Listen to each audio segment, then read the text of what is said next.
only are we seeing no action, Shahan, but also the very traumatized Gogo Marais has not received any counseling according to the family.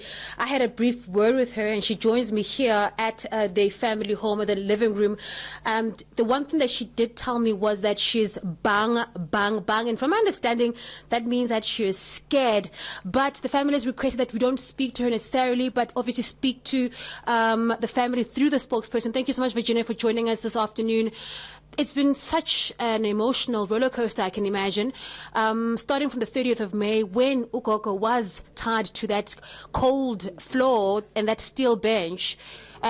She still has memories of that day. Just tell us about, what state is she in, especially because you've told us many times that she's very traumatized and hasn't received any counseling.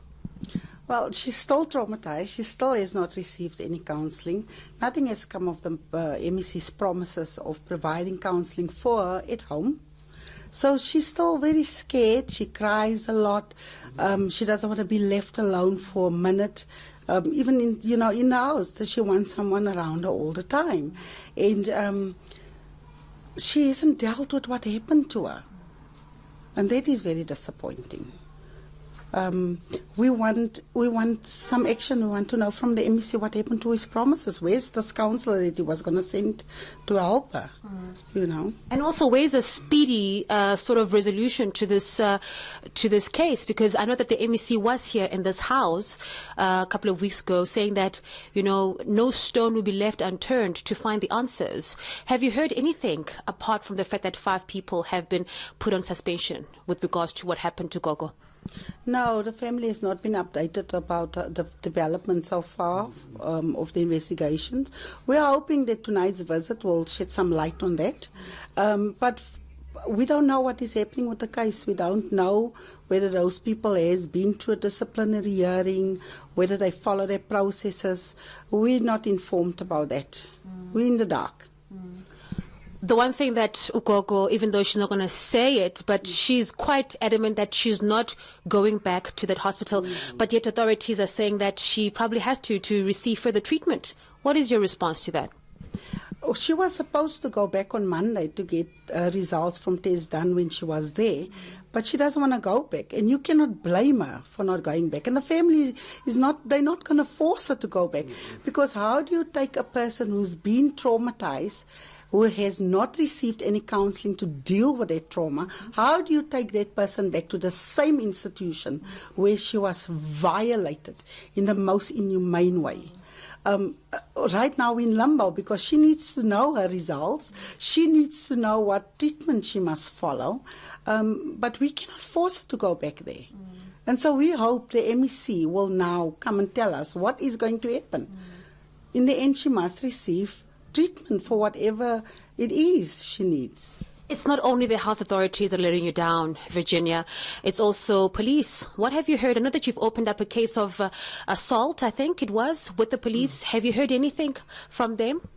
No, the police has been giving the family the run around. I mean, Stephanie has been calling them non-stop since Monday especially, trying to follow up on the case. How far are they?